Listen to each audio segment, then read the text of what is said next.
Hello दोस्तों, आपका study with Hemant YouTube channel में बहुत बहुत स्वागत है। देखिए, ये जो डेली 11 बजे रात को क्लास चलेगी, ये प्रीमियर क्लास होगी, आधे घंटे की क्लास होगी। और इसमें जीके जीएस के ऐसे प्रश्न जो पिछले किसी भी एग्जाम में पूछे जा चुके हैं, किसी भी, चाहे वो आपका एसएससी हो, रेलवे का एग्जाम हो या कोई भी एग्जाम हुआ है, जो जीके जीएस के प्रश्न पूछे गए हैं, उनका जो किरण की बुक आती है, उस बुक के सारे क्वेश्चन जो है मैं थोड़ा जल्दी जल्दी कराऊंगा। मतलब अब पहले से वीडियो अपलोड हो चुका है, लेकिन इस बार क्या किया हूँ, 4-5 वीडियो को एक साथ मर्ज करके जो क्लास है वो काफ़ी लंबी बना दी गई, जिससे आपका क्वेश्चन जो है थोड़ा जल्दी जल्दी कवर हो। तो आप इस वीडियो को ज़रूर देखिएगा पूरा। और प्लीज़ मैं आपसे रिक्वेस्ट करूंगा, अगर वीडियो पसंद आती है तो लाइक ज़रूर करना और बेल आइकन को क्लिक करके सब्सक्राइब चैनल को ज़रूर कर लीजिएगा, ऐसी कई वीडियो देखने के लिए। इसके अलावा मैं अनअकैडमी पे भी पढ़ाता हूं, तो आप मुझे डेली सुबह 9 बजे, डिस्क्रिप्शन में लिंक दे रखा हूं, या सिंपल आप हेमंत कुमार मिश्रा सर्च करोगे तो आपको जो है मेरी क्लासेस वहां पे मिल जाएंगी। डेली सुबह 9 बजे एसएससी जीडी के लिए, ठीक है, जो अभी आपका एग्जाम होना है उसका टेस्ट होता है। तो अगर आपसे कोड पूछे तो स्टडी 19 कोड आपको अप्लाई करना है। वो कोड अप्लाई करके आप मुझे अनअकैडमी पे फॉलो कर सकते हैं। और बिल्कुल ये कोड जब आप अप्लाई करोगे ना, ये बिल्कुल फ्री है, ठीक है, कोई पैसा नहीं लगना है। आप मेरी सभी क्लास बिल्कुल फ्री में देख सकते हैं, क्योंकि वहाँ पे मैं सभी स्पेशल क्लास ही लेता हूँ, जिससे आपको कोई पेमेंट ना करना पड़े। तो चलिए आज की क्लास शुरू करते हैं। Thank you everyone. आकार गोलाकार किस कारण से हो जाता है? तो दोस्तों ऐसा होता है पृष्ठ तनाव के कारण। जी हाँ दोस्तों, आप देखते होंगे जब बारिश होती है तो जो बारिश की बूंदें होती हैं वो गोल गोल करके आती हैं। तो दोस्तों ऐसा पृष्ठ तनाव के कारण होता है, क्योंकि द्रव का जो स्वतंत्र पृष्ठ है वो कम से कम क्षेत्रफल घेरने का प्रयास करता है, और इसी कारण वो पृष्ठ तनाव की वजह से अपने क्या होता है, गोल हो जाता है, आपस में जुड़ते हैं और वो गोल हो जाते हैं। तो राइट आंसर होगा पृष्ठ तनाव। नेक्स्ट, घड़ी के स्प्रिंग में भंडारित ऊर्जा कौन सी है? दोस्तों घड़ी के स्प्रिंग में जो भंडारित ऊर्जा होती है वो स्थितिज ऊर्जा होती है। जी हाँ दोस्तों, किसी वस्तु में उसकी अवस्था या उसकी स्थिति के कारण कार्य करने की क्षमता को हम उसकी स्थितिज ऊर्जा कहते हैं, और घड़ी के स्प्रिंग में जो भंडारित ऊर्जा होती है वो उसकी स्थितिज ऊर्जा होती है। तो राइट आंसर होगा ऑप्शन बी। नेक्स्ट, पैराशूट धीरे धीरे नीचे आता है जबकि उसी ऊंचाई से फेंका गया पत्थर तेजी से गिरता है, क्यों? आप देखेंगे दोस्तों, जब पैराशूट आता है तो वो धीरे धीरे पृथ्वी पर आता है, लेकिन अगर किसी पत्थर को वहाँ से गिरा दिया जाए तो वो काफ़ी तेज़ी से नीचे आता है। ऐसा किस लिए होता है? तो दोस्तों ये होता है क्षेत्रफल की वजह से। जहाँ दोस्तों पैराशूट के पृष्ठ का जो क्षेत्रफल है वो ज़्यादा है, इसलिए वायु का प्रतिरोध उस पर अधिक लगता है, और इसी कारण वायु का प्रतिरोध अधिक लगने के कारण वो पृथ्वी पर धीरे धीरे आता है, जबकि पत्थर के पृष्ठ का जो क्षेत्रफल है कम होता है, और इसी के कारण वो अधिक तेजी से नीचे की तरफ गिरता है। तो राइट आंसर होगा ऑप्शन सी। नेक्स्ट, वृत्ताकार पथ के चारों ओर पिंड की गति करना किसका उदाहरण है? दोस्तों ये उदाहरण है समान चाल और परिवर्ती वेग का। जी हाँ दोस्तों, जब कोई पिंड वृत्ताकार पथ पर समान चाल से चल रहा हो तो उसका वेग हर बिंदु पर बदलेगा, क्योंकि वेग की जो दिशा होती है वो बदल रही है। तो राइट आंसर क्या हो जाएगा? समान चाल और परिवर्ती वेग का उदाहरण है। नेक्स्ट क्वेश्चन, हाइड्रोलिक प्रेस में किसका उपयोग होता है? दोस्तों हाइड्रोलिक प्रेस में उपयोग किया जाता है पास्कल के नियम का। जी हाँ दोस्तों, जितने भी हाइड्रोलिक मशीन है उच्च दाब के जल के माध्यम से बड़ी मंद गति से चलती हैं, और दोस्तों मंद गति से चलने के कारण इनकी चाल पर बहुत ही सरलता से ही नियंत्रण रखा जा सकता है। और दोस्तों जितनी भी हाइड्रोलिक मशीन्स हैं उनका सिद्धांत एक है, और वह है कौन सा? पास्कल का नियम। तो हाइड्रोलिक प्रेस में किसका उपयोग होता है? तो राइट आंसर हो जाएगा पास्कल नियम का। नेक्स्ट, एक परमाणु के अंदर एक इलेक्ट्रॉन की संपूर्ण ऊर्जा क्या होती है? तो दोस्तों एक परमाणु के अंदर एक इलेक्ट्रॉन की संपूर्ण ऊर्जा 0 से कम होती है। तो राइट आंसर हो जाएगा 0 से कम। नेक्स्ट, किसी चलती हुई वस्तु की गति को आधा करने पर उसकी गतिज ऊर्जा में क्या प्रभाव पड़ेगा? दोस्तों अगर किसी चलती हुई वस्तु की गति को हम आधा कर दें तो उसकी गतिज ऊर्जा जो है पहले का 1/4 हो जाता है, पहले का 1/4 हो जाएगा। दोस्तों अगर हमको गतिज ऊर्जा काइनेटिक एनर्जी निकालनी होगी तो k=12 mv² से निकालेंगे, और जब आप उस पर देखेंगे इसको तो अगर किसी वस्तु की गति को हम आधा करते हैं तो जो उसकी काइनेटिक एनर्जी होती है 1/4 हो जाती है। तो राइट आंसर होगा ऑप्शन ए। नेक्स्ट, वस्तु का जो संवेग होता है वो किन कारकों पर निर्भर करता है? ऑप्शन है वस्तु का द्रव्यमान, वस्तु की गति या वस्तु का आयतन। तो दोस्तों वस्तु का जो संवेग है वो वस्तु के द्रव्यमान और वस्तु की गति दोनों पर जो है कि निर्भर करता है।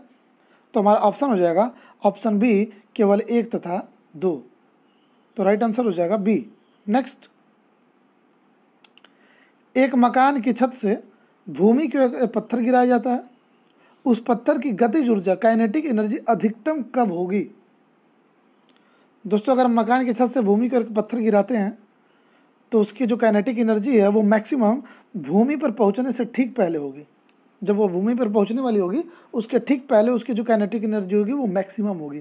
तो राइट आंसर होगा ऑप्शन सी। नेक्स्ट,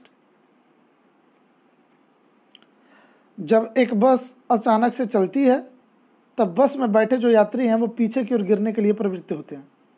यह घटना किसका एक उदाहरण है? दोस्तों ये उदाहरण है स्थिरता के जड़त्व का।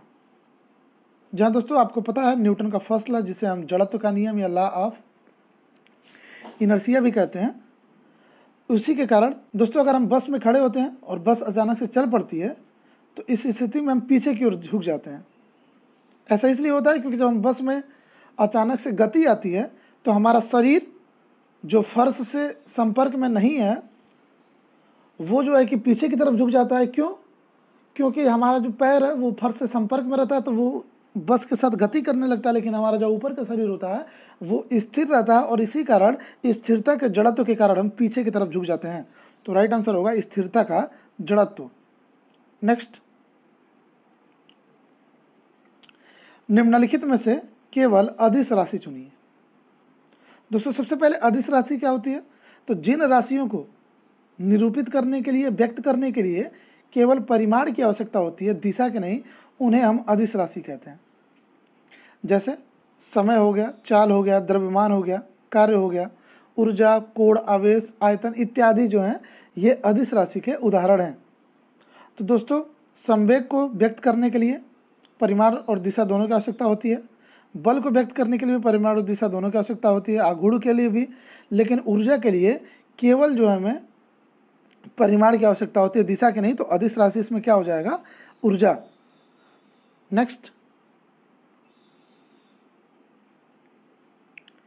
पेंडुलम को चंद्रमा पर ले जाने पर उसकी समय अवधि क्या होगी? दोस्तों अगर हम पेंडुलम को चंद्रमा पर ले जाते हैं तो उसकी समय अवधि जो है कि बढ़ जाएगी। दोस्तों आपका पता है T=2π√L/g। हमारे यहाँ जो L है कांस्टेंट होता है और G का मान जो है यहाँ पर घट रहा है। तो अगर G का मान अगर घटेगा तो हमारा जो टाइम पीरियड होगा या आवर्तकाल होगा वो बढ़ जाएगा। तो राइट आंसर होगा पेंडुलम को चंद्रमा पर ले जाने पर उसकी समय अवधि बढ़ेगी। नेक्स्ट, व्यक्ति पृथ्वी की सतह की तुलना में चंद्रमा की सतह पर अधिक ऊंचा क्यों उछल सकता है? दोस्तों इसका राइट आंसर है चंद्रमा में गुरुत्वाकर्षण के कारण त्वरण पृथ्वी की तुलना में कम होता है। जी हाँ दोस्तों, व्यक्ति पृथ्वी की सतह की तुलना में चांद की सतह पर अधिक ऊंचा उछल सकता है क्योंकि चंद्रमा का गुरुत्वीकरण जो त्वरण है वो पृथ्वी के गुरुत्वीय त्वरण से बहुत कम होता है, यानी कि गुरुत्वाकर्षण बल वहाँ कम काम करता है। तो इसीलिए जब हम कूदते हैं तो हम ऊपर की तरफ ज़्यादा उछल लेते हैं गुरुत्वाकर्षण के कमी के कारण। नेक्स्ट, चंद्रमा पर क्या नहीं होने के कारण वहाँ किसी प्रकार का जीवन नहीं है? तो दोस्तों इसका राइट आंसर होगा वाटर यानी कि जल। जी हाँ दोस्तों, चंद्रमा पर जल नहीं होने के कारण वहाँ किसी भी प्रकार का जीवन संभव नहीं है। नेक्स्ट, दो सतहों के बीच लगने वाला घर्षण बल बढ़ता है यदि, दोस्तों दो सतहों के बीच लगने वाला घर्षण बल बढ़ेगा कब? जब दोनों पृष्ठों को बलपूर्वक दबाया जाए। जी हाँ दोस्तों, दो सतहों के बीच लगने वाला घर्षण बल दोनों पृष्ठों को बलपूर्वक दबाए जाने पर बढ़ता है। तो राइट आंसर होगा ऑप्शन बी। नेक्स्ट, ऐसे पदार्थ जो घर्षण कम करते हैं क्या कहलाते हैं? दोस्तों, घर्षण को कम करने के लिए हम स्नेहक यानी कि लुब्रिकेंट्स का यूज करते हैं। स्नेहक, जिसे इंग्लिश में लुब्रिकेंट्स कहते हैं, हम इसका यूज करते हैं। तो ऐसा पदार्थ जो घर्षण कम करते हैं स्नेहक कहलाते हैं। दोस्तों, लुब्रिकेंट एक ऐसा पदार्थ है जो दो गतिशील सतहों के बीच में लगाया जाता है ताकि उनके बीच में घर्षण कम हो और कार्यकुशलता में उनके सुधार हो और वस्तु जल्दी से घिसे ना। नेक्स्ट क्वेश्चन, मानव शरीर का प्रतिरोध शुष्क दशा में लगभग कितना होता है? दोस्तों, वो होता है 10⁻³ ओम। जी हाँ दोस्तों, मानव शरीर जो है अन्य धातुओं की तरह एक विद्युत की सुचालक होती है और मानव शरीर का जो प्रतिरोध है वो लगभग 10⁻³ ओम होता है। तो राइट आंसर होगा ऑप्शन सी। नेक्स्ट, विद्युत और चुंबकत्व के बीच लिंक की खोज किसने की थी? दोस्तों, विद्युत और चुंबकत्व के बीच लिंक की खोज की गई थी माइकल फैराडे के द्वारा। नेक्स्ट क्वेश्चन, बिजली का बल्ब निम्नलिखित में से किससे अर्धित या रेटेड होता है? तो दोस्तों, वो होता है बिजली और वोल्टता से। जी हाँ दोस्तों, नॉर्मली घरेलू जो विद्युत उपकरण हैं जैसे बिजली का बल्ब हो गया, गीजर हो गया, हीटर हो गया, ये पावर और वोल्टेज में रेटेड होते हैं। यानी अगर किसी बल्ब की रेटिंग की गई है कि 100 वाट से लेकर के 250 वोल्ट तक है, आप देखे होंगे लिखा होता है 100 वाट से लेकर के 250 वोल्ट तक। इसका मतलब ये हो गया कि बल्ब जो है 250 वोल्टेज अगर प्राप्त करता है तो 108 वाट जो है विद्युत शक्ति का वह व्यय करेगा। तो राइट आंसर क्या होगा? शक्ति और वोल्टता में। नेक्स्ट, सुपर कंडक्टर की चालकता कितनी होती है? दोस्तों, सुपर कंडक्टर की चालकता होती है वो असीमित होती है। जी हाँ दोस्तों, ऐसे ठोस पदार्थ जिनकी विद्युत चालकता चालक तथा अचालक के बीच होती है वो अर्धचालक कहलाते हैं और अर्धचालक एक आदर्श अचालक की भांति व्यवहार करते हैं और सुपर कंडक्टर की जो चालकता होती है वो असीमित होती है। तो राइट आंसर होगा ऑप्शन बी। दोस्तों, आज की वीडियो में बस इतना ही। उम्मीद है आपको आज की वीडियो पसंद आई होगी। दोस्तों, अगर आपको वीडियो पसंद आई हो तो उसे लाइक, कमेंट और शेयर जरूर करें।